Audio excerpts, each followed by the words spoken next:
இந்த முகவுரைங்கிறது ரொம்ப ரொம்ப முக்கியம். சரியா? இதுக்கு இங்கிலீஷ்ல என்ன பேருன்னா பிரியாம்பிள். இதுக்கு என்ன பேரு இங்கிலீஷ்ல? பிரியாம்பிள். சரியா? பிரியாம்பிள். ரைட்? அதாவது இதுதான் இன்ட்ரோடக்ஷன் பார்ட். சரியா? எப்படி நம்ம இன்ட்ரோ நம்மளுக்கு எப்படி புக்ல ஒரு இண்டெக்ஸ் இருக்கும், அது போல இந்த பிரியாம்பிள் அப்படிங்கிறது தான் இன்ட்ரோடக்ஷன் பார்ட். சரியா? இதுதான் நம்மளுக்கு எக்ஸாம்ல ரொம்ப அடிப்படையான விஷயம். சரியா? அதாவது ஒரு நம்ம இதுல என்ன இருக்கும்னா இந்திய அரசியலமைப்பினுடைய பேசிக் ஃபீச்சர்ஸ் இதுலதான் இருக்கும். எசன்ஸ் அப்படின்னு சொல்லுவாங்க. இது என்னன்னு சொல்லுவாங்க? எசன்ஸ். இந்தியன் கான்ஸ்டிடியூஷனுடைய எசன்ஸ் இதுலதான் இருக்கும். சரிங்களா? இதுலதான் இந்த இதோடைய சாரம், இந்த நம்ம இந்திய அரசியலமைப்புல என்ன சொல்லி இருக்கிறோமோ அதோடைய விஷயங்கள் எல்லாம் இதுல அடங்கி இருக்கும். இது ஒரு சுருக்கம் அப்படின்னு நம்ம வச்சுக்கலாம். எப்படி சொல்லலாம்? ஒரு சுருக்கம்னு வச்சுக்கலாம் இதை. சரியா? ரைட்? ஓகே. இந்த முகவுரை அப்படிங்கிறது பாத்தீங்கன்னா அவங்களே கொடுத்திருக்காங்க பாருங்க. முகவுரை என்பது இந்திய அரசியலமைப்பின் முன்னுரை. எழுதிங்க. It's a index. It's an index அப்படின்னு எழுதிக்கலாம். இட்ஸ் an எசன்ஸ் அப்படின்னு எழுதிக்கலாம். சரிங்களா? It's an index or essence. இது ஒரு இந்திய அரசியலமைப்பினுடைய முன்னுரை. சரியா? அதாவது நம்ம இந்தியன் கான்ஸ்டிடியூஷன்ல சொல்லப்பட்டிருக்க விஷயத்தை என்னுடைய எல்லா நம்ம என்ன சொல்லி இருக்கோமோ அதோடைய சுருக்கம் தான் இருக்கும். புரியுதுங்களா? ரைட்? இது ரொம்ப ரொம்ப ரொம்ப முக்கியம். சரியா? ரைட்? ஓகே.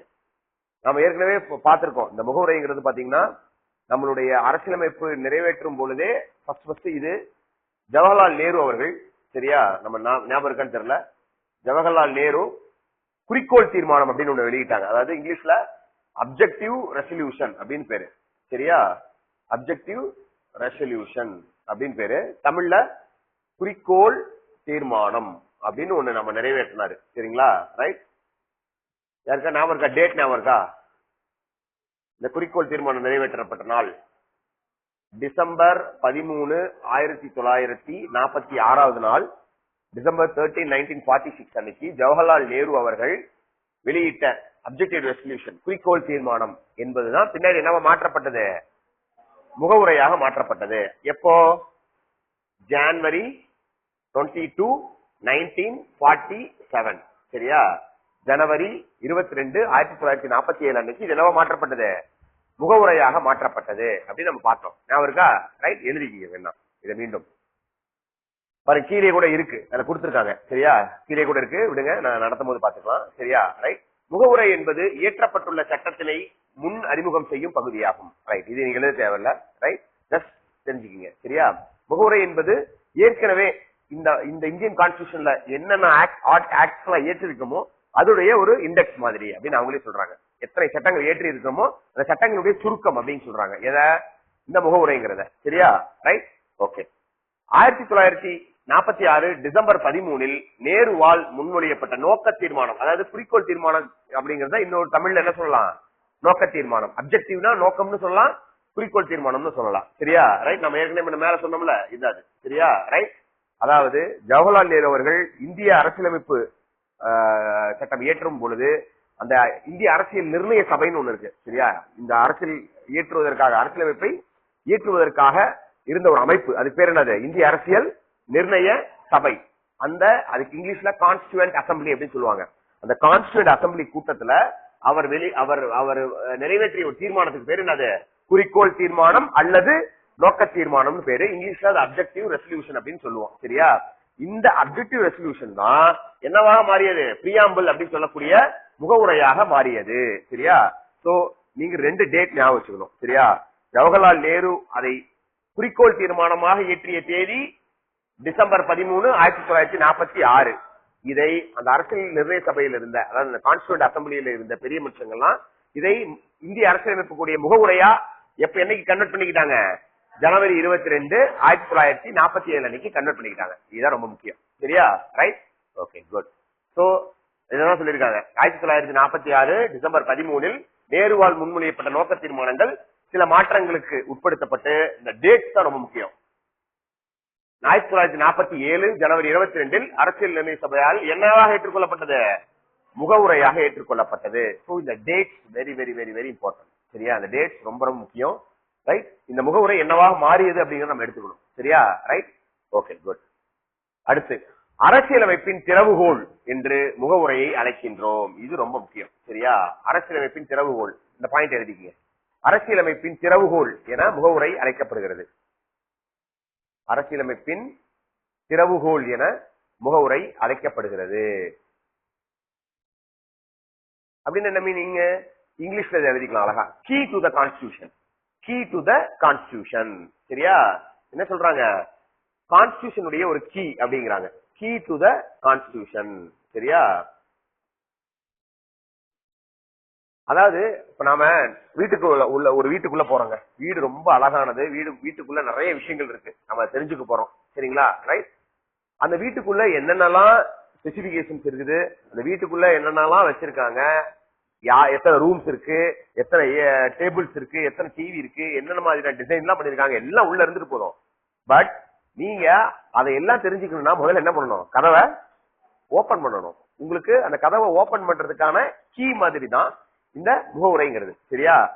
கான்ஸ்டிடியூஷன்ங்கிறத அந்த ஒரு மிகப்பெரிய எக்ஸ்பீரியன்ஸ் நீங்க அனுபவிக்கணும்னா, அதை பெற வேண்டும் என்றால் நீங்கள் முகவுரைங்கிற சாவியை திறந்துதான் உள்ள போயாகணும். அது என்ட்ரன்ஸ் மாதிரி. ஏன்னா முகவுரைங்கிறது என்னது?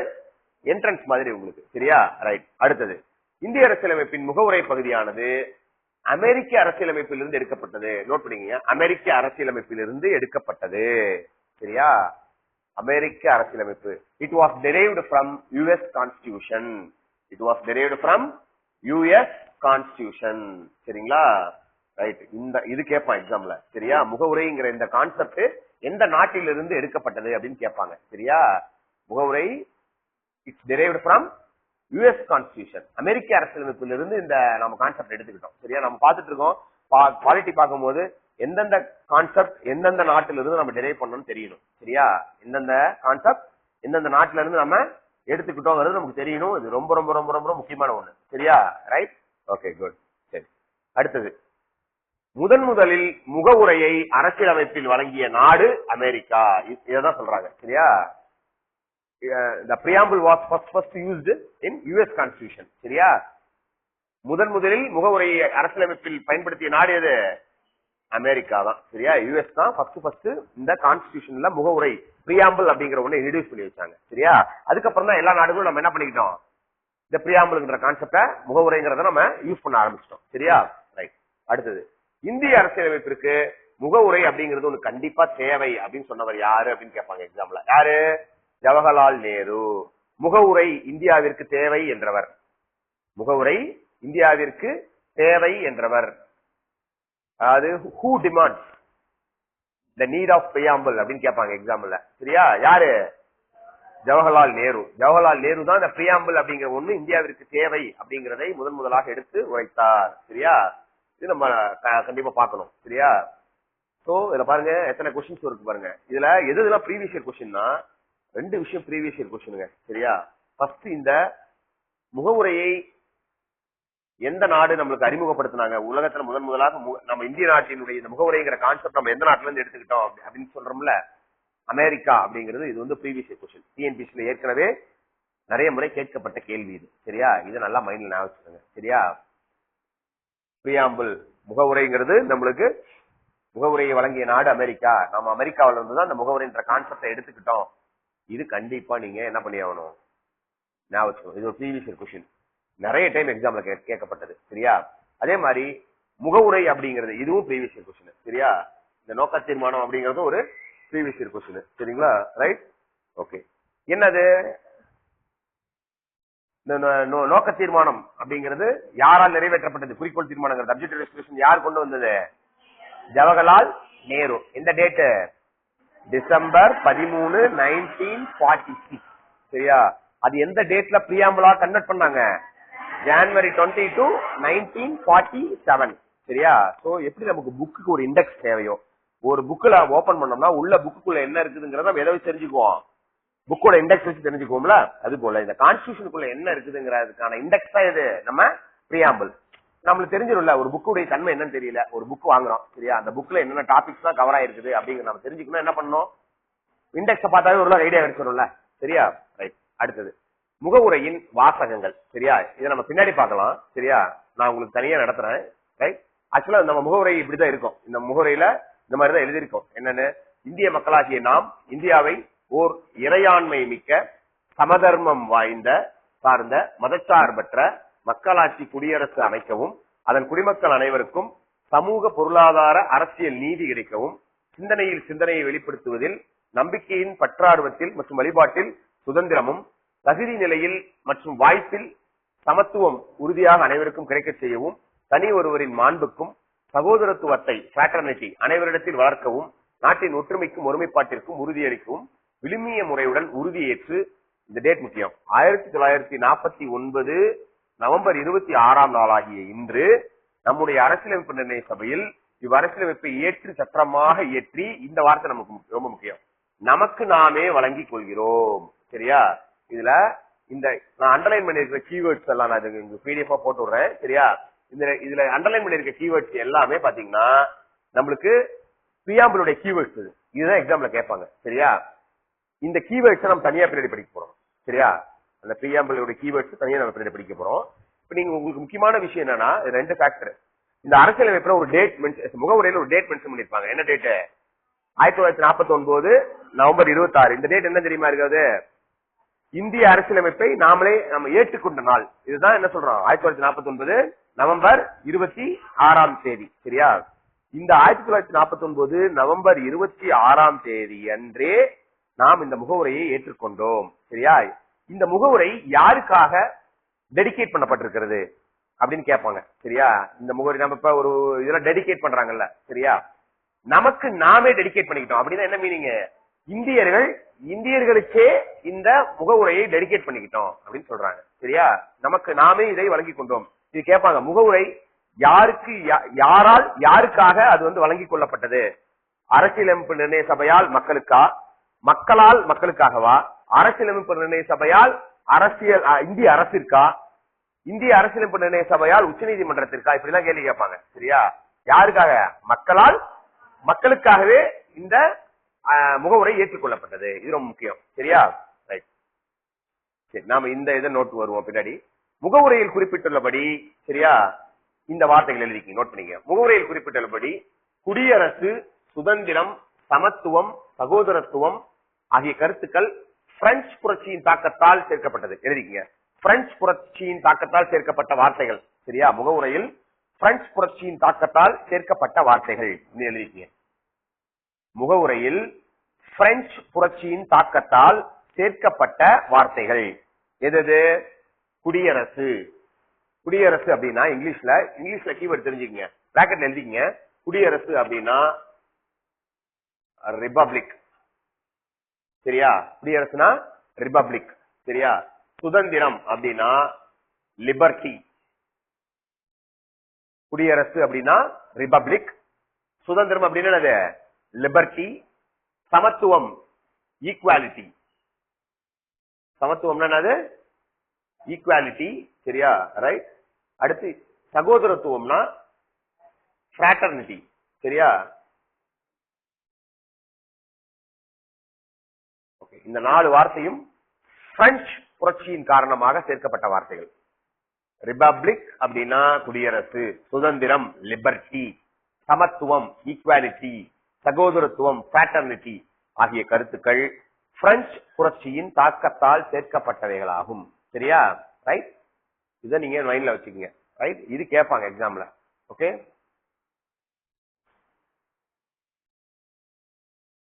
ஓகே. பிரெஞ்சு புரட்சினா என்ன சார்? அது உங்களுக்கு தெரியணும்ல ஆக்சுவலா. ரைட். பிரெஞ்சு புரட்சி எப்ப சார் நடந்துச்சு? பிரெஞ்சு புரட்சி அப்படிங்கிறது பாத்தீங்கன்னா பிரெஞ்சு ரெவல்யூஷன் அப்படிம்பாங்க. சரிங்களா? பிரெஞ்சு புரட்சி. ரைட். ரைட். அது பிரெஞ்சு ரெவல்யூஷன் அப்படின்னு பேரு. இது பேரு. சரியா? இது எந்த வருஷம் நடந்துச்சு அப்படின்னா 1789ஆம் ஆண்டு நடைபெற்றது. இந்த போர் பிரெஞ்சு போர் ஆர் பிரெஞ்சு புரட்சின்னு சொல்லலாம். சரியா? ரைட். அதாவது பிரெஞ்சுடைய அரசன், அந்த டைம்ல இருந்த பிரெஞ்சு அரசன் மக்களுக்கு மிகவும் எந்தவித அடிப்படை உரிமைகளையும் வழங்காம, எந்த ஃபண்டமெண்டல் ரைட்ஸையும் வழங்காம ரொம்ப கொடூரமான ஒரு ஆட்சி புரிஞ்சிட்டு இருந்தார் அவரு. சரியா? சோ அவரை அவருக்கு அவருடைய ஆட்சியை முடிவுக்கு கொண்டு அது காலகாலமா அங்க இருந்த பிரெஞ்சு கவர்மெண்ட்ல இருந்த ஆட்சி என்னது? முடியாட்சி. முடியாட்சினா என்னது? அதாவது வாரிசு முறை. அடுத்தடுத்து அவங்க அப்பா அம்மாவே வாரிசு முறையில ஆட்சிக்கு வரதான் முடியாட்சி. இந்த முடியாட்சிங்கிற மெத்தடாலஜில என்ன இருந்தது? ஆட்சி முறை நடைபெற்று இருந்தது. இதை முடிவுக்கு கொண்டு வருவதற்காகத்தான் இந்த பிரெஞ்சு புரட்சி அப்படிங்கிறது மக்களால் முன்னெடுக்கப்பட்டது. சரியா? ரைட். இது போராகவும் நடைபெற்றது. இந்த மக்கள் இந்த பிரெஞ்சு புரட்சியுடைய ஹீரோ யாரு? நெப்போலியன் போனபர்ட். நெப்போலியன் போனபர்ட் அப்படிங்கிறவர் தான் இந்த பிரெஞ்சு புரட்சியினுடைய கதாநாயகன். நம்ம தெரியல, மாவீரன் நெப்போலியன் கேள்விப்பட்டிருக்கோம்ல, இந்த மாவீரன் நெப்போலியன் தான் இந்த பிரெஞ்சு புரட்சியினுடைய கதாநாயகன். சரியா? ரைட். சோ இந்த பிரெஞ்சு புரட்சியினால உலகத்தில் முதலாக ஒரு முடியாட்சி கவிழ்க்கப்பட்டு ஒரு குடியாட்சி, குடியாட்சின்னு என்னது? ரிபப்ளிக், அதாவது மக்களால் தேர்ந்தெடுக்கப்பட்ட ஒரு அரசாங்கம் தோன்றியது. சரியா? ரைட். சோ அதனாலதான் இந்த பிரெஞ்சு புரட்சிங்கிறது ரொம்ப ரொம்ப முக்கியமானது. சரியா? ரைட். பிரெஞ்சு புரட்சி ஏற்பட்ட ஆண்டு என்னது? இதான் கேட்பாங்க எக்ஸாம்ல, தெரிஞ்சுக்கங்க. 1750 1 போட்டு 789 1789. சரியா? ரைட். ஈஸியா ஞாபகம் வச்சுக்கலாம். Okay okay good. சரி, அடுத்தது இந்த ஏற்கனவே பார்த்தோம் பிரெஞ்சு புரட்சியினால சேர்க்கப்பட்ட வார்த்தைகள் அப்படிங்கறத நம்ம பார்த்தோம். அடுத்து நம்ம பார்க்க போறது ரஷ்ய புரட்சியிலிருந்து, சோவியத் ரஷ்யாவிடமிருந்து எடுக்கப்பட்டது. நீங்க எழுதிங்க, ரஷ்ய புரட்சியிலிருந்து எடுக்கப்பட்ட வார்த்தைகள், அதாவது தருவிக்கப்பட்ட வார்த்தைகள், ரஷ்ய புரட்சி மூலம் சேர்க்கப்பட்ட கலை சொற்கள் அப்படின்னு எழுதிங்க. ரஷ்ய புரட்சி மூலம் சேர்க்கப்பட்ட கலை சொற்கள் 3 வார்த்தை: சமூக நீதி, பொருளாதார நீதி, அரசியல் நீதி. அதாவது நீதிங்கிற வார்த்தை தான் அதனுடைய 3 வார்த்தைகள். அது சரியா? ரஷ்ய புரட்சியின் மூலமாக சேர்க்கப்பட்ட வார்த்தைகள் என்னென்னது? சமூக நீதி, பொருளாதார நீதி, அரசியல் நீதி. சரியா? சமூக நீதி அப்படின்னா சோசியல் ஜஸ்டிஸ். சரியா? சமூக நீதினா என்னது? Social justice. சமூக நீதினா சோசியல் ஜஸ்டிஸ். சரியா? ரைட். அதுவே என்ன ரெண்டாவது இருக்கு? பொருளாதார நீதினா என்னது? Economical justice. Economical justice. சரியா? அடுத்து 3 அரசியல் நீதினா என்னது? Political justice. Political justice. இது சமூக நீதி. சரியா? ரைட். அடுத்து எக்கனாமிக்கல் நீதினா ஜஸ்டிஸ்னா பொருளாதார நீதி. சரியா? பொருளாதார நீதி. பொலிட்டிக்கல் ஜஸ்டிஸ்னா என்னது? அரசியல் நீதி. சரியா? ரைட். இந்த வார்த்தைகள் எங்கிருந்து கொண்டு வரப்பட்டது? ரஷ்யா. இது கேட்பான் எக்ஸாம்ல.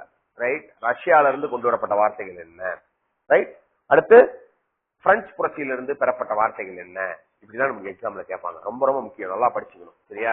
பிரியாம்பிள் இருந்து எப்பவுமே கொஸ்டின்ஸ் வருங்க எக்ஸாம்ல. சரியா? ரைட்.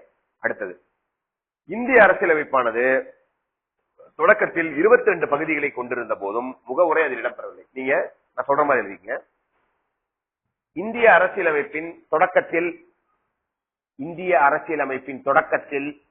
முகவுரை என்பது இல்லை. இந்திய அரசியலமைப்பின் தொடக்கத்தில் முகவுரை என்பது இல்லை.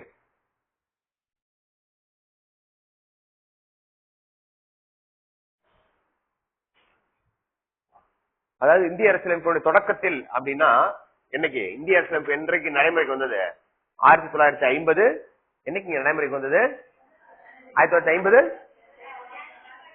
ஜனவரி 26, Jan 26. நம்ம அதான் ரிபப்ளிக் டேவா செலிப்ரேட் பண்றோம். சரியா? நம்ம குடியரசு தினமாக செலிப்ரேட் பண்றது எதை? இந்திய அரசியலமைப்பு நடைமுறைக்கு வந்த தினத்தை தான் நம்ம ரிபப்ளிக் டேவா செலிப்ரேட் பண்றோம். சரியா? அந்த 1950 ஜனவரி 26ஆம் தேதி அன்னைக்கு அரசியலமைப்பு நடைமுறைக்கு வந்தது இல்ல, அந்த தேதி அன்னைக்கு பாத்தீங்கன்னா என்ன கிடையாது நம்ம கான்ஸ்டிடியூஷன்ல? முகவுரைன்னு ஒண்ணு கிடையாது. அப்படின்னா எப்ப முகவுரைங்கிறது கான்ஸ்டிடியூஷனுக்குள்ள வந்தது அப்படின்னு நமக்கு தெரியணும்ல. ரைட். ஓகே, அதை நான் பின்னாடி சொல்றேன். சரியா? ரைட். நான் பின்னாடி உங்களுக்கு கீழே அது பாயிண்டே வரும். சரியா? தனியா வரும். Okay right. இந்திய அரசியலமைப்பு தொடர்பாக கருத்து வேறுபாடு அல்லது ஐயங்கள் எழும் பொழுது சரியான முடிவிற்கு வர நீதிமன்றம் முகவுரையை நாடலாம். இது தேவையில்லை, ஜஸ்ட் சும்மா தெரிஞ்சுக்கங்க, நீங்க எழுத வேணாம். இந்திய அரசியலமைப்பு தொடர்பாக ஏதாவது ஒரு டிஸ்கஷன் நடக்குது கோர்ட்ல, இந்த விஷயத்த கான்ஸ்டிடியூஷன்ல சேர்க்கலாம் அல்லது ஏதாவது ஒரு அரசியல் நிகழ்வு கான்ஸ்டிடியூஷனோட முரண்படுது அப்படின்னா பெரிய டிஸ்கஷன் எல்லாம் நடக்கும். சரியா? நிறைய கேசஸ்ல இந்த அடிப்படை உரிமைகள் கொடுக்கலாமா வேணாமா, அரசு நெறிமுறை கோட்பாடுகள் வருமா வேணாமா, ஆதார் கார்டு தேவையா தேவையில்லையா, மக்கள் இந்த மாதிரி நிறைய டிஸ்கஷன் நடக்கும். இப்போ கூட அடிப்படை உரிமை சம்பந்தமா ஒரு கேஸ் போயிட்டு இருக்கு. ஆதார் கார்டு சம்பந்தமா. ஆதார் கார்டு எல்லா ஸ்கீம்ஸ்லயும் கம்பல்சரி கொடுக்கணுமா, நம்ம எல்லா இடத்துலயும் அந்த ஸ்கீம் இணைக்கணுமா, ஆதார் கார்டு கொடுத்துதான் ஒரு சேவை பெறணுமா, ஒரு சிம் வாங்கணும்னா ஒரு கேஸ் கனெக்ஷன் வாங்கணுமா அப்படின்னா நம்ம கொடுக்க தேவையில்லை. சுப்ரீம் கோர்ட் என்ன சொல்லிருக்கு? மக்களிடம் ஆதார் கார்டை கட்டாயமாக வாங்கக்கூடாது, அது அவங்களுடைய அந்தரங்கம் சார்ந்தது, அவங்களுடைய ஆதார் கார்டு என்பது அவங்களுடைய அடிப்படை உரிமை, அதை யார்ட்டும் அவங்க தர தேவையில்லை அப்படின்னு எது தீர்ப்பு சொல்லியிருக்கு. இப்படி இந்த மாதிரி எல்லாம் பெரிய டிஸ்கஷன்ஸ் எல்லாம் போகும்போது இந்த முகவுரையில் இருக்கிற விஷயத்த ரெஃபரன்ஸா ஜட்ஜஸ் நீதிபதிகள் என்ன பண்ணுவாங்க? எடுத்து காட்டுவாங்க. சரியா? ரைட், இதுதான் நம்ம சொல்றோம். ரைட். சோ இந்த மாதிரி விஷயங்கள் எல்லாம் முகவுரையை நீதிமன்றம் ரெஃபரன்ஸ் எடுத்து காட்டலாம் அப்படின்னு சொல்றாங்க. சரியா? அடுத்தது, முகவுரை நீதி புனராய்வுக்கு அப்பாற்பட்டதால் நீதிமன்றம் மூலம் முகவுரைக்கு தீர்வு காண இயலாது. எழுதிங்க, இந்த பாயிண்ட் முக்கியம். சரியா? முகவுரை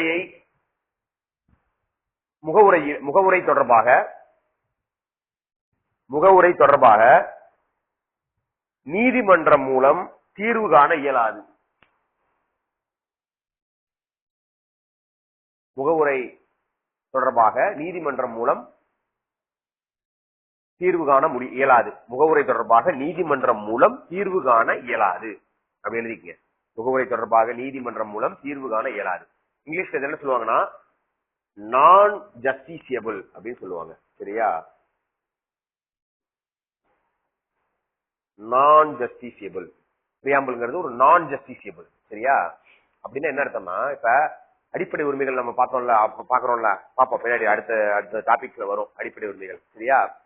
இப்படி இந்த அடிப்படை உரிமைகளை நம்ம பார்க்கும்போது ஒரு விஷயம் நம்மளுக்கு தெரியும். என்ன தெரிய வரும்னா, உதாரணத்துக்கு நீங்க உங்களுக்கு ஆர்டிகல் 12 இருந்து 35 வரலும் நம்மளுக்கு இருக்கு அடிப்படை உரிமைகள்ங்கிறது. ஆர்டிகல் நம்ம பின்னாடி படிப்போம். Article 12 to 35. சரியா? இந்த ஆர்டிகல்ல சில விஷயங்கள் படிப்போம். எப்படி படிப்போம்னா, உதாரணத்துக்கு ஏதாவது ஒரு அடிப்படை உரிமை சொல்லலாமா? சட்டத்திற்கு முன் அனைவரும் சமம் அப்படின்னு ஒரு ஆர்டிகல் இருக்கு. சரியா? அதாவது சட்டத்துக்கு முன்னாடி எல்லாரும் ஒண்ணுதான் அப்படின்னு ஒரு சட்டம். இப்ப இன்னும் உங்களுக்கு எளிமையா கூட நான் சொல்றேன். ஆர்டிகல் 24 என்ன சொல்லுதுன்னா, 14 வயசுக்கு கீழே இருக்கிற ஒரு குழந்தைய நீங்க என்ன பண்ணக்கூடாது, எந்த வேலைக்கும் அனுப்பக்கூடாது. அவங்க ஒரு குழந்தை தொழிலாளர், அவங்க ஒரு சைல்ட் லேபர். அப்படி நீங்க 14 வயசுக்குள்ள இருக்கிற குழந்தைய நீங்க வேலைக்கு அனுப்புனீங்கன்னா உங்களுக்கு சட்டப்படி தண்டிக்கலாம் அப்படின்னு இருக்கு. சரியா? ரைட். உதாரணத்துக்கு ஒரு ஹோட்டல் நீங்க போறீங்க, ஒரு பையன் 14 வயசுக்குள்ள இருக்கான்னு வச்சுக்கோங்களேன். அந்த பையன் நீங்க வந்து அவங்க அந்த ஓனர்ட்ட எடுத்து வைக்கிறீங்க, தம்பி எங்க அக்கார்டிங் டு ஆர்டிகல் 24 நம்ம என்ன பண்ண முடியாது, நீங்க வேலைக்கு வைக்க கூடாது, இது கான்ஸ்டிடியூஷனுக்கு எதிரானது. அவரு நீ சாப்பிட்டு கிளம்புறியா அப்படின்னு பாரு. என்ன சொல்லுவாரு, இடத்த காலி பண்ணுங்க பாரு. சரியா? சொல்றதை கேட்கல, நீங்க என்ன பண்ணலாம், நீதிமன்றம் மூலமா ஒரு தீர்வு காண முடியும். நீங்க ஒரு கேஸ் போடலாம் அவர் மேல. சரியா? இவரு ஃபண்டமெண்டல் ரைட்ஸ்க்கு வயலேஷன் நடக்கிறாரு. அல்லது நீங்க மாவட்ட குழந்தைகள் பாதுகாப்பு அலுவலர், டிஸ்ட்ரிக்ட் சைல்ட் ப்ரொடெக்ஷன் ஆபீசர், டிசிபிஓக்கு நீங்க கம்ப்ளைண்ட் பண்றீங்க. சரியா? அவர் அது மாதிரி நடவடிக்கை எடுக்கல, நீங்க அவர் மேலேயே நீங்க என்ன பண்ணலாம், நீதி பேராணை ரிட் பெட்டிஷன் போட முடியும் கோர்ட்ல. சரியா? நான் வந்து இந்த குழந்தையை மீட்கிறதுக்காக டிசிபிஓ சொன்னேன், டிசிபிஓ இது மேல எந்த நடவடிக்கை எடுக்கல அப்படின்னு நீங்க அவர் மேல என்ன பண்ணலாம், ஒரு ரிட் பெட்டிஷன் போடலாம். டிராபிக் ராமசாமி மாதிரி ஒரு படத்துல விஜய் எடுப்பார்ல, கையில பேப்பரா A4 ஷீட்ல கேஸ் போடுறதுக்கு, அது மாதிரி எடுத்து போடலாம். அவர் மேல மேண்டமஸ், அது பேர் என்னது, மேண்டமஸ் அப்படின்னு பேரு. சரியா? ரைட். மேண்டமஸ் அப்படின்னா செயலுறுத்து நீதி பேராணை அப்படின்னு பேரு. அதாவது ஒரு அரசு அதிகாரி அவருடைய செயலை, அவருடைய டியூட்டியை செய்யல அப்படின்னு நீங்க அவர் மேல என்ன பண்றீங்க, கோர்ட்டுக்கு அவருடைய டியூட்டியை செய்ய ஆர்டர் போட சொல்லி நீங்க ஒரு ரிட் போட சொல்றீங்க. டிசிபியோட வேலை என்ன, மாவட்ட குழந்தைகள் பாதுகாப்பு அலுவலரோட வேலை என்ன, குழந்தைகளை பாதுகாக்கணும். அதான் அவர் வேலை. அவர் வேலையை அவர் செஞ்சாரா, செய்யல. அதனால நம்ம என்ன பண்ணிருக்கோம், அவருக்கு ஒதுக்கப்பட்ட வேலையை செய்ய சொல்லி கோர்ட்டுக்கு ஒரு ஆர்டர் போட சொல்றோம். இப்படி நீங்க செய்ய முடியும். அப்பனா என்ன அர்த்தம், அடிப்படை உரிமைகள் மேல நீதிமன்றத்தின் மூலமா அடிப்படை உரிமைகளை நிலைநாட்ட முடியும். அந்த குழந்தைக்கு ஒரு உரிமை இருக்கு, அந்த குழந்தைக்கு கான்ஸ்டிடியூஷன் உரிமை கொடுத்திருக்கு. என்னது, 14 வயசுக்குள்ள உன்னை என்ன பண்ண முடியாது, அந்த குழந்தைய உன்னை யாரும் வேலைக்கு அனுப்ப முடியாது. நீ யாரு கேரண்டி கொடுக்குறா, கான்ஸ்டிடியூஷன் கேரண்டி கொடுக்குது. யாருக்கு, அந்த குழந்தைக்கு கேரண்டி கொடுக்குது. தம்பி 14 வயசு வரலும் உன்னோட உரிமை, நீ படிக்கணும். 6 to 14 வயசு வரலும் உனக்கு கல்வியை கொடுக்கணும்னு ஆர்டிகல் 21A சொல்லுது. Right to education, RTE. சரியா? அந்த குழந்தைக்கு என்ன இருக்கு, ரைட் டு எஜுகேஷன், அடிப்படை கல்விக்கான உரிமை. தொடக்க கல்வியில ஒரு குழந்தை 6 to 14 வயசு வரலும் அந்த குழந்தைக்கு கல்வியை கொடுக்கணும். அது இந்த அரசாங்கத்துடைய, அந்த குழந்தைக்குடைய அடிப்படை உரிமை. அந்த குழந்தைக்கு படிக்க வேண்டிய 14 வயசு வரலும் அந்த குழந்தை படிச்சு ஆகணும். ஆர்டிகல் 21A தான் சொல்லுது. 14 வயசு வரலும் அந்த குழந்தைக்கு படிப்பு கொடுக்கணும். அந்த அந்த அந்த குழந்தைக்கு படிப்பு பெறுவது என்பது அந்த குழந்தையோட உரிமை. அது அப்ப அந்த 14 வயசு வரலும் நீங்க வேலைக்கு அனுப்ப முடியாது. சோ அந்த குழந்தையுடைய உரிமை பாதிக்கப்பட்டால் அந்த குழந்தையே கூட தன்னுடைய உரிமையை நிலைநாட்டிக்கிறதுக்கு நீதிமன்றத்தை நாட முடியும். அப்ப அடிப்படை உரிமைகள் ஒருத்தங்களுக்கு கிடைக்கலன்னா, ஃபண்டமெண்டல் ரைட்ஸ் உங்களுக்கு கிடைக்கலன்னா நீங்க என்ன பண்ண முடியும், கோர்ட்டுக்கு போய் உங்களுடைய நீதியை என்ன பண்ணிக்க முடியும், நிலைநாட்டிக்க முடியும். ஆனா முகவுரையில் அப்படி கிடையாது. முகவுரையில 3 நீதி இருக்கு, சமூக நீதி, பொருளாதார நீதி, அரசியல் நீதினு ஒண்ணு இருக்கு. உங்களுக்கு இதுல ஏதோ ஒரு நீதி கிடைக்கல, நீங்க போய் என்ன சொல்றீங்க, sir according to the constitution preamble என்ன சொல்லியிருக்குன்னா, எனக்கு நீதி கிடைக்கணும்னு சொல்லியிருக்கு சார். 3 விதமான நீதி எனக்கு கொடுத்துருக்காங்க. சமூக நீதி, பொருளாதார நீதி, அரசியல் நீதி. இதுல எந்த நீதியுமே எனக்கு கிடைக்கல, நான் என்ன வேலை கிடைக்காம இருக்கேன் அப்படின்னு நீங்க போய் என்ன பண்ண முடியாது, நீதிமன்றத்தில் ஒரு கேஸ் போட முடியாது. முகவுரைக்காக நீங்க என்ன பண்ண முடியாது, நீதிமன்றத்தை நாட முடியாது. அதனாலதான் இது நான் ஜஸ்டிசியபிள். ஆனா அடிப்படை உரிமைங்கிறது என்னது, ஜஸ்டிசியபிள். நீதிமன்றம் மூலம் நிலைநாட்ட முடியாது. சரியா? ரைட், இதுதான் சொல்ல வராங்க. Right, okay. அடுத்தது, இந்திய அரசியலமைப்பின்படி மக்களே அதிகாரத்தின் தோற்றுவாய். இது ரொம்ப முக்கியமான ஒரு பாயிண்ட். இது வேலை எழுதிக்கீங்க. அரசியலமைப்பின்படி மக்களே அதிகாரத்தின் தோற்றுவாய். அரசியலமைப்பின்படி மக்களே அதிகாரத்தின் தோற்றுவாய். தோற்றுவாய்னா என்னது, என்ட்ரன்ஸ் அல்லது ரிசோர்ஸ் அப்படி வச்சுக்கலாம். சரியா? அரசியலமைப்பின்படி மக்களே அதிகாரத்தின் தோற்றுவாய்.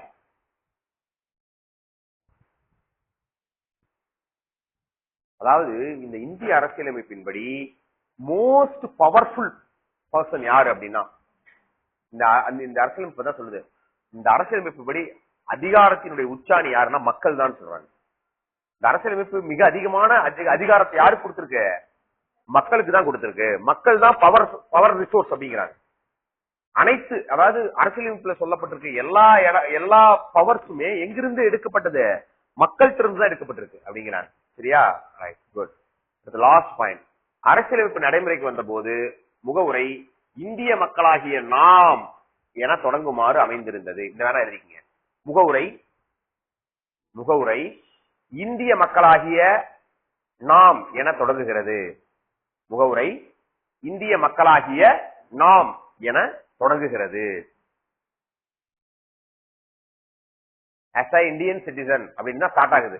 சரியா? நம்மளுடைய preamble as a Indian citizen அப்படின்னா ஸ்டார்ட் ஆகுது. சரியா? நாமளே பார்த்தோம், இந்திய மக்களாகிய நாம் அப்படின்னு ஆரம்பிச்சு நமக்கு நாமே அதை தெரிவித்துக் கொள்கிறோம்னு முடிஞ்சது. பார்த்தோமா? சோ அரசியலமைப்பு பொறுத்தவரையிலும் நமக்கு நாமே ஏற்படுத்திக்கிட்டது அப்படின்னு தான் மீனிங். சரியா? ஏன்னா இந்த நாடு என்னது, ஒரு குடியரசு நாடு, மக்களாட்சி நாடு. மக்களாட்சின்னு என்ன meaning, what is mean by மக்களாட்சி? டெமோக்ரஸி அப்படிங்கிறது என்னது, மக்களால் மக்களுக்காக மக்களே ஆட்சி செய்யுது. By the people for the people அப்படின்லாம் படிச்சிருப்போம்ல சின்ன வயசுல ஸ்கூல்ல. சரியா? ரைட். சோ நம்மளுடைய தேவைக்காக நம்மளே நமக்கான ஒரு ரெப்ரசன்டேட்டிவ் தேர்ந்தெடுத்துக்கிறோம், நம்மளுடைய பிரதிநிதியை தேர்ந்தெடுக்கிறோம். அவர் நம்மளுடைய தேவையை தான் பூர்த்தி செய்யணும். ஏன்னா நம்ம அனுப்பின ஆள் அவரு. சரியா? ரைட், இதான் சொல்றாங்க. இந்த முகவுரையும் அதான் சொல்லுது. இந்த அரசியலமைப்பு முழுக்க முழுக்க மக்களாகிய நாம் நமக்கே கிரியேட் பண்ணிக்கிட்டது. அரசியலமைப்பு நம்ம கிரியேட் பண்ணிக்கிட்டு நமக்கே நம்ம என்ன பண்ணிக்கிட்டோம், டெடிகேட் பண்ணிக்கிட்டோம். இப்ப நம்மளா என்னைக்காவது ஒரு ஏதாவது ஒரு முயற்சி செய்யறோம், ஒரு எக்ஸாம் படிக்கிறோம். போன எக்ஸாம்ல 15 மார்க். சரியா? எத்தனைக்கு 50 மார்க் வச்சுக்குவோம். 50 மார்க் 15 மார்க் எடுத்திருக்கோம். வருத்தமா இருக்கிறீங்க, அடுத்த எக்ஸாம் நல்லா எஃபர்ட் போடுறீங்க. சரியா? ஒரு 40 எடுக்கணும் ட்ரை பண்றீங்க. இருந்தாலும் எவ்வளவு கிடைச்சது, 30 தான் கிடைச்சது. நீங்க என்ன நினைப்பீங்க, வருத்தமா இருக்கும். இருந்தாலும் பரவாயில்ல, போன தடவை 15 எடுத்தோம், 40 ட்ரை பண்ணோம், 30 கிடைச்சிருச்சுன்னு நமக்கு நாமே என்ன பண்ணிக்கிறோம், சமாதானப்படுத்திக்கிறோம், நமக்கு நாமே மோட்டிவேட் பண்ணிக்கிறோம். இதே மாதிரிதான் நமக்கு நாமே அரசியலமைப்பை உருவாக்கி கொண்டு அதை நம்மளே பின்பற்றிக்கிறோம், அதை நம்மளே டெடிகேட் பண்ணிக்கிறோம். நமக்கு இப்ப நாம 15 மார்க்ல 30 மார்க்குக்கு போன வெற்றியை நம்மளே என்ன பண்ணிக்கிட்டோம், நமக்கு டெடிகேட் பண்ணிக்கிட்டோம். அப்பதான் அடுத்த டெஸ்ட்ல 35 மார்க் எடுக்க முடியும். இல்லன்னா மறுபடியும் பழைய மாதிரி வேதாளம் முருக முறை ஏறிடும், டிமோட்டிவேட்டே உட்காந்துட்டோம்னா படிக்காம. கரெக்டா? 15 எடுத்தோம், இந்த தடவை அதுக்கு மேல பாதி முன்னேற்றம் இருக்கு, பரவாயில்ல, நம்ம 40 ட்ரை பண்ணணும், கிடைக்கலாம் கூட நம்ம எஃபோர்ட் வீண் போகல அப்படின்னு நம்மளே நம்மளை சமாதானப்படுத்திக்கிறோம்ல, நம்மளை மோட்டிவேட் பண்ணிக்கிறோம்ல. இது போலதான் கான்ஸ்டிடியூஷன், அதாவது பிரியாம்பிள் என்பது, அதாவது பிரியாம்பிள்ல சொல்றாங்க இந்திய மக்களாகிய நாம் நமக்காக ஒரு அரசியலமைப்பை உருவாக்கி கொண்டு நமக்கே அதை என்ன பண்ணிக்கிறோம், சார்பு செஞ்சுக்கிறோம், டெடிகேட் பண்ணிக்கிறோம் அப்படின்னு சொல்றாங்க. சரியா? Right, good. சோ இதுதான் இந்த அரசியலமைப்புல முகவுரை பத்தியான பேசிக். சரியா? Right, okay, good. ஓகே, இந்த முகவுரையினுடைய மேன்மைகள் இது நீங்க எழுத தேவையில்ல, ஜஸ்ட் தெரிஞ்சுக்கீங்க. சரி, கீழே இருக்கிற பாயிண்ட் தான் முக்கியம். சரியா? இந்தியா ஒரு இறையாண்மை மிக்க, சமத்துவம் மிக்க, மதச்சார்பற்ற மக்களாட்சி குடியரசு கொண்ட நாடு என முகவுரை கூறுகிறது. சரியா? ரைட். இந்த வார்த்தைகள் எல்லாம் கீவேர்ட்ஸ். சரியா? இந்த கீவேர்ட்ஸ் தனியா வரும், நான் சொல்றேன். இந்தியா ஒரு இறையாண்மை மிக்க, சமத்துவம் மிக்க, இறையாண்மை அப்படிங்கிறது வார்த்தைகள் நம்ம பின்னாடி கீவேர்ட்ஸ் வரும், நான் உங்களுக்கு தெரிஞ்சு எக்ஸ்பிளைன் பண்றேன். அதே மாதிரி நீதி, சுதந்திரம், சமத்துவம், சகோதரத்துவம், இந்த 4 கீவேர்ட். சரியா? மொத்தம் ஒரு 1 2 3 4 5 6 7 8 9 கீவேர்டு இங்கே வந்துச்சு. சரியா? 9 கீவேர்டையும் சொல்றாங்க. இந்தியாங்கிறது ஒரு இறையாண்மை கொண்ட, சமத்துவம் மிக்க, மதச்சார்பற்ற, மக்களாட்சி, குடியரசு நாடு. மேலும் இங்கு மக்களுக்கு நீதி கிடைக்கணும், சுதந்திரம் கிடைக்கணும், சமத்துவம் கிடைக்கணும், சகோதரத்துவம் கிடைக்கணும் அப்படின்னு சொல்லுது இந்த முகவுரை. இது எல்லாம் நம்மளுக்கு கிடைக்கணும்னு சொல்லுது. இது என்ன மீனிங் நான் கீபோர்டு வரும்போது உங்களுக்கு தனியா சொல்றேன். சரியா? ரைட். அடுத்து, முகவுரை அரசியலமைப்பு சட்ட அதிகாரத்தின் மூல ஆதாரத்தை குறிக்கின்றது. சரியா? ரைட். என்ன அர்த்தம்? இந்த முகவுரை தான் சொல்லுது இந்த ஒட்டுமொத்த அரசியலமைப்பினுடைய சோர்ஸ் யாருன்னா மக்கள் தான் அப்படின்னு இந்த முகவுரை தான் நமக்கு காட்டுது, கையை காட்டுது. இந்த கான்ஸ்டியூஷன் தான் இந்த முகவுரை தான் கையை காட்டுது. எப்பா இந்த ஒட்டுமொத்த கான்ஸ்டியூஷனும், இந்த கான்ஸ்டியூஷன் படி பார்த்தா இந்த கான்ஸ்டியூஷன்ல சொல்லப்பட்டிருக்க அனைத்து பவர்ஸும் யார்கிட்ட இருந்து வருது? மக்கள்கிட்ட இருந்து தான் அந்த வருது அப்படின்னு இந்த முகவுரை தான் நமக்கு எடுத்து காட்டுது. சரியா? ரைட். அடுத்து, அரசியலமைப்பு சட்டத்தை நிறுவவும் மேம்படுத்தவும் தேவையான நோக்கங்களை நம்மளது முகவுரை தான் தெளிவாக கூறுகிறது. அரசியலமைப்பு சட்டத்தின் மூலம் அரசியல், சமுதாய, பொருளாதார மாற்றங்கள் ஏற்பட வேண்டும் என்பதே முகவுரையின் முக்கியமான நோக்கம்.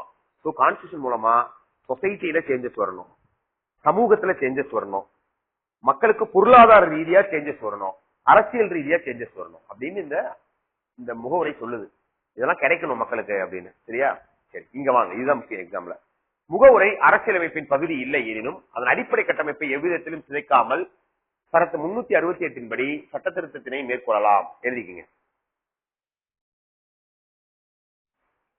அரசியலமைப்பு பிரிவு 368 படி, அரசியலமைப்பு பிரிவு 368 படி, அரசியலமைப்பு பிரிவு 368 படி முகவுரையை திருத்த இயலும். முகவுரையை திருத்த இயலும்.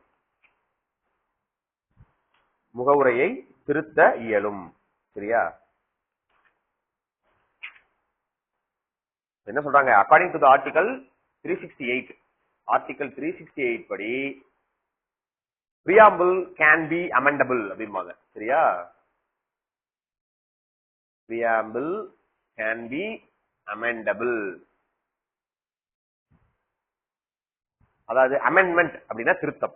சரியா? அமெண்ட்மெண்ட்னா என்னது? திருத்தம். அதாவது திருத்தத்துக்கு இங்கிலீஷ்ல அமெண்ட்மெண்ட் அப்படின்னு பேரு. சரியா? முகவுரையை திருத்த முடியுமா? இப்ப நாமளே நீங்க ஒண்ணு எழுதுறீங்க, உங்களால இந்த நோட்ல எங்கேயுமே தப்பே நான் பண்ண மாட்டேன் அப்படின்னு எழுத முடியுமா? முடியாதுல்ல. நம்மளால நம்ம தேவைக்காக எழுதுற ஒரு பேஜ்லயே நம்மளால கான்பிடண்டா என்ன பண்ண முடியாது, நான் மிஸ்டேக்கே பண்ண மாட்டேன்னு சொல்ல முடியாதுல்ல. ஆனா இந்த கான்ஸ்டியூஷன் ஒரு 1000 காலத்து பயிர். இந்த கான்ஸ்டியூஷனே தான் இன்னும் நம்மளுடைய பேர குழந்தைகள்ல இருந்து நம்மளுடைய பல ஜெனரேஷன்ஸ் என்ன பண்ண போறாங்க, இந்த அரசியலமைப்பை தான் பயன்படுத்த போறாங்க. அப்படிங்கும்போது நாம இன்னைக்கு எழுதி வச்ச இதேதான் இன்னும் 400 வருஷத்துக்கு அப்புறமும் சூட் ஆகும்னு சொல்ல முடியுமா? சொல்ல முடியாதுல்ல. ரைட். நம்ம நாளுக்கு நாள் சேஞ்சஸ் எவ்வளவு நடக்குது. ஒரு 100 வருஷம், ஒரு 50 வருஷத்துக்கு முன்னாடி குடிசையில வாழ்ந்த நாம இன்னைக்கு நம்மளால குடிசையில வாழ முடியுமா? 50 வருஷம் முன்னாடி ஃபேன் எல்லாம் இருந்தோம், வெளியில கட்டில் போட்டு படுத்தோம். இப்ப படுக்க முடியுமா? படுக்க முடியாது. நடந்து வந்தோம், அதுக்கு முன்னாடி 5 கிலோமீட்டர்னாலும் 1/2 கிலோமீட்டர் காய் வாங்க கூட நம்ப முடியல, நடந்து போக முடியல. கரெக்டா? சோ இப்படி மக்களினுடைய வாழ்க்கை நடைமுறையிலே எவ்வளவு மாற்றங்கள் வரும் பொழுது அரசியலமைப்புல அப்படியே வச்சுக்க முடியுமா? அரசியலமைப்ப என்ன பண்ணணும்? தேவைக்கு ஏற்ற மாதிரி, காலத்துக்கு ஏற்ற மாதிரி அதுல என்ன கொண்டு வரணும்? திருத்தங்கள் கொண்டு வரணும்ல. ரைட். அரசியலமைப்பு திருத்தங்கள் கொண்டு வந்தா தான் அதை காலத்துக்கு அந்த மாதிரி மாற்ற முடியும். சோ அப்படி அரசியலமைப்புல இருக்கிற எல்லா பகுதிகளையும் திருத்த முடியும் என்ற போது இந்த முகவுரையும் திருத்த முடியுமான்னு ஒரு கேள்வி வந்துச்சு. முகவுரையும் திருத்த முடியும் அப்படின்னு சொல்லிட்டாங்க. ஏன்னா முகவுரையும் நீ காலத்துக்கு ஏற்ற மாதிரி அப்படியே வச்சுக்க முடியாதுல்ல. காலத்துக்கு இந்த மாதிரி முகவுரையும் மாற்றங்கள் கொண்டு வர முடியும். அதாவது இந்த உலகத்துல அனைத்து பொருட்களும் மாற்றத்துக்கு உட்படணுங்க. சொல்லுவாங்களே, உலகத்தில் மாறாதது மாற்றம் ஒன்றே. சரியா? மாறாதது மாற்றம் ஒன்றுதான். சரியா? மாறிக்கிட்டே இருக்கணும் உலகங்கிறது. அந்த மாற்றத்துக்கு தகுந்த மாதிரி நம்மளே நம்ம தகவமைச்சுக்கிறோம், அடாப்ட் பண்ணிக்கிறோம்ல. அது போல முகவுரையும் மாற்றத்திற்கு உட்பட்டது. அப்படிங்கும் போது அரசியலமைப்புல எந்த பகுதியையும் திருத்த முடியும்ன்ற மாதிரி முகவுரையும் யாரு நாடாளுமன்றம் நினைச்சா என்ன பண்ண முடியும்? அதுல திருத்தங்களை கொண்டு வர முடியும், கரெக்ஷன்ஸ் போட முடியும். ஒரு பேஜ்ல நம்மளாலே கரெக்ஷன் போடாம இருக்க முடியல, இவ்வளவு பெரிய கான்ஸ்டியூஷன்ல திருத்த முடியாதுன்னா எப்படி? அதனால காலத்துக்கு தகுந்த மாதிரி என்ன பண்ண முடியல, திருத்தங்களை கொண்டு வர முடியும் அப்படின்னு சொல்லிட்டாங்க. இது ரொம்ப முக்கியமான பாயிண்ட், நோட் பண்ணிக்கங்க. இம்பார்ட்டன்ட் ஸ்டைல் இம்பார்ட்டன்ட், நோட் பண்ணிக்கங்க. சரி, திருத்த முடியுங்கிற வார்த்தை அனலைன் பண்ணிக்கங்க. Right, good. சரி, அடுத்தது. சரி, திருத்த முடியும்னு சொல்லிட்டீங்க. அப்ப திருத்தி இருக்கிறோமா? ஒரு தடவை திருத்தி இருக்கிறோம். சரியா? எப்ப திருத்தணும்? ஒரே ஒரு முறை திருத்தி இருக்கிறோம். சரியா? ரைட், எழுதிக்கங்க. முகவுரை ஒரே ஒரு முறை திருத்தப்பட்டுள்ளது. ஒன் டைம் இதை திருத்திருக்கோம். முகவுரை ஒரு முறை திருத்தப்பட்டுள்ளது.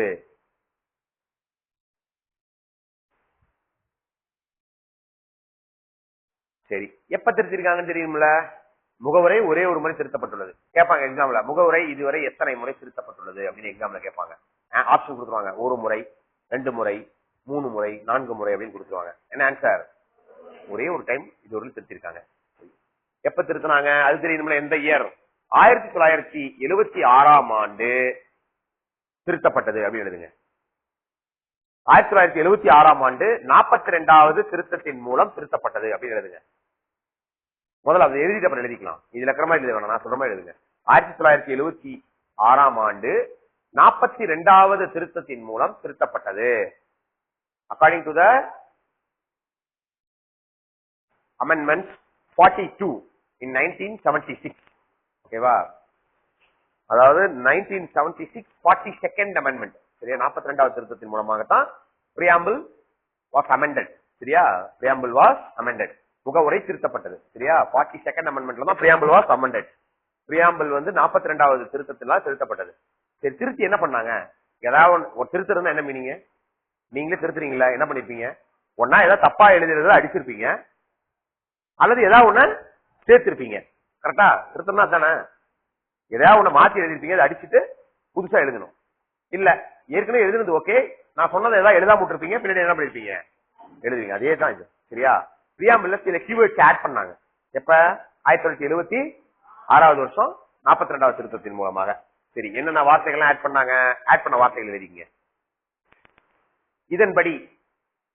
இதன்படி சேர்க்கப்பட்ட வார்த்தைகள் என்னென்ன வேர்ட்ஸ் சேர்த்தாங்க அப்படின்னு நமக்கு தெரியணும். இந்த 42வது திருத்தத்தின்படி சேர்க்கப்பட்ட வார்த்தைகள் என்னென்னு நமக்கு தெரியணும். சரியா? குட். சரி, என்னென்ன வார்த்தைகள்? ஃபர்ஸ்ட் வார்த்தை எழுதிக்கங்க. சமதர்மம், சோசியலிஸ்ட். இங்கிலீஷ்ல சேர்த்து எழுதிங்க. சமதர்மம், சோசியலிஸ்ட் தான் ஃபர்ஸ்ட் வார்த்தை. சமதர்மம்.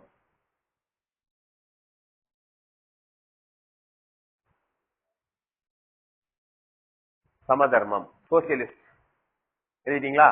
ரெண்டாவது வார்த்தை மதச்சார்பின்மை, செக்யூலர். நான் இந்த கீவோட வார்த்தைகளா நான் பின்னாடி சொல்றேன் உங்களுக்கு. சரியா? செக்யூலர், மதச்சார்பின்மை ரெண்டாவது வார்த்தை. சரியா? அடுத்து மூணாவது வார்த்தை ஒருமைப்பாடு, இன்டெகிரிட்டி. இந்த 3 வார்த்தைகளும் சேர்க்கப்பட்டது, புதிதாக சேர்க்கப்பட்டது.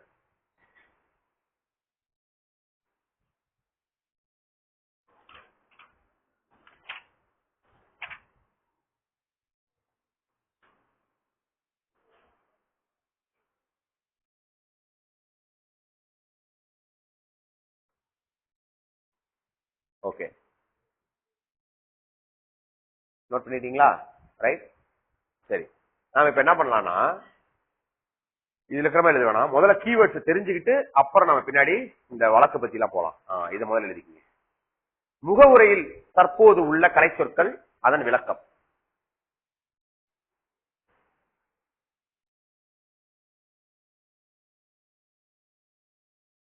ஓகே, முகவுரையில் தற்போது உள்ள கலை சொற்கள் மற்றும் அதன் விளக்கம். சரியா?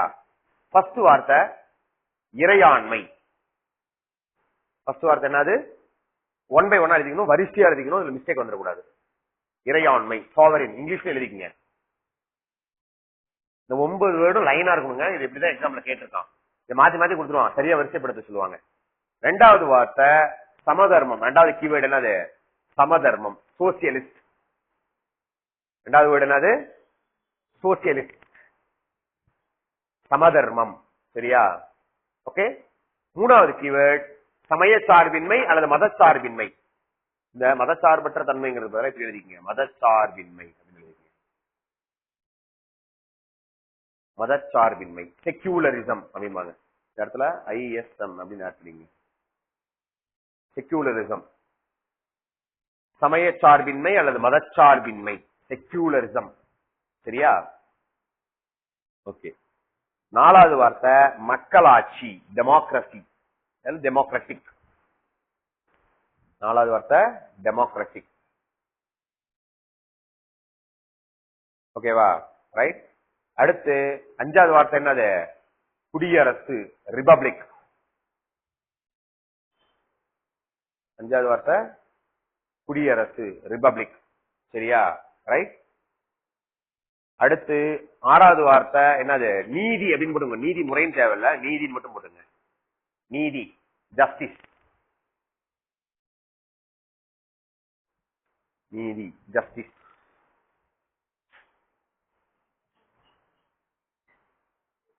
அடுத்த வார்த்தை சுதந்திரம். சுதந்திரத்துவம்னு தேவையில்ல, சுதந்திரம் எழுதிக்கங்க.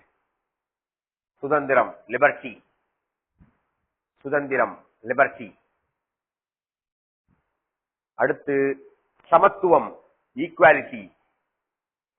சமத்துவம், ஈக்குவாலிட்டி.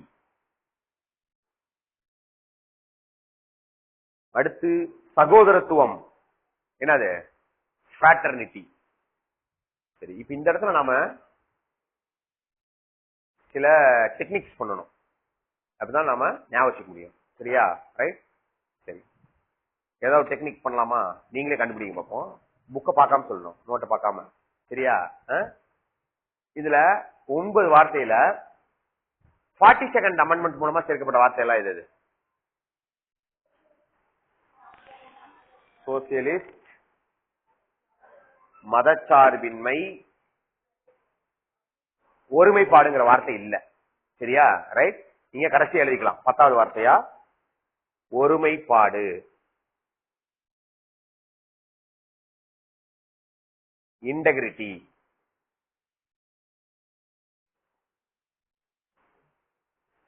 இந்த 3 வார்த்தைகளும் எப்ப சேர்க்கப்பட்டது? 42nd திருத்தம் அமெண்ட்மெண்ட் 1976 மூலமா சேர்க்கப்பட்டது. சரியா? ரைட். சரி, ஓகே. இப்ப இது தெரியுதா? இப்படி போட்டுட்டீங்கன்னா ஞாபகத்துல இருக்கும். சரி, நீங்க உங்க விருப்பத்தை கூட சைட்ல கூட எழுதிக்கலாம். சரியா? ரைட். சரி, இதுல பிரெஞ்சு புரட்சி மூலமாக சேர்க்கப்பட்ட வார்த்தைகளை சொல்லுங்க, நான் அப்படியே பாக்ஸ் பண்றேன். சுதந்திரம், ஓகே, ஒரு வார்த்தை சொல்லிருக்கீங்க. இது பிரெஞ்சு புரட்சி. சகோதரத்துவம் 2 வார்த்தை சொல்லிட்டீங்க. சமத்துவம் 3 வார்த்தை சொல்லிட்டீங்க. குடியரசு இப்படி பாக்ஸ் பண்ணிட்டீங்கன்னா இது 4 என்னது? பிரெஞ்சு புரட்சி மூலம் சேர்க்கப்பட்ட வார்த்தைகள். சரியா? ரைட். ரஷ்ய புரட்சி மூலம் சேர்க்கப்பட்ட வார்த்தை இது நீதி. இத நம்ம தனியா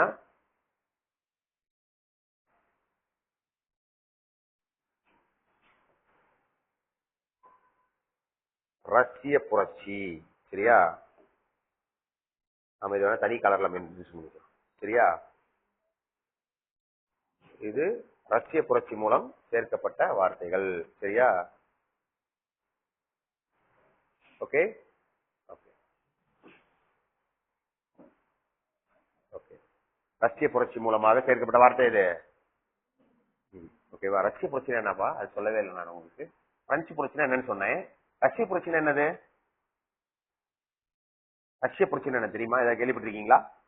ஓகே. ரஷ்ய புரட்சினா ஒண்ணு இல்ல, இது வந்து ஒரு 1917 சொல்லுவாங்க, தோராயமா 1920கள் அப்படின்னு வச்சுக்கோங்க.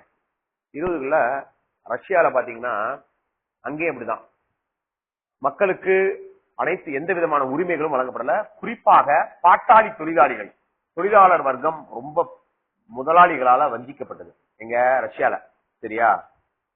குறிப்பாக ரஷ்யால பாத்தீங்கன்னா ரொம்ப ஏழை தொழிலாளர்கள் முதலாளிகளால ரொம்ப வஞ்சிக்கப்பட்டாங்க. என்னென்ன? நல்ல சம்பளம் கிடையாது, அதீத வேலையை வாங்கினாங்க, சரியான ஓய்வு கொடுக்க மாட்டாங்க.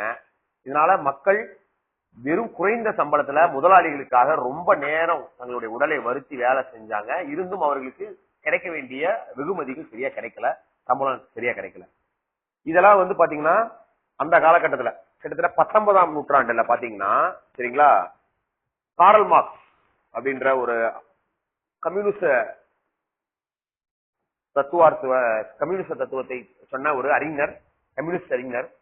அவர் தன்னுடைய புத்தகங்கள் எல்லாம் இதெல்லாம் சொல்ல ஆரம்பிச்சாரு. சரியா? ரைட். அவர் எழுதின ஒரு மிகச்சிறந்த ஒரு மிக ஃபேமஸான புக் பாத்தீங்கன்னா டாஸ் கேபிட்டல் அப்படின்னு ஒரு புத்தகம். சரிங்களா?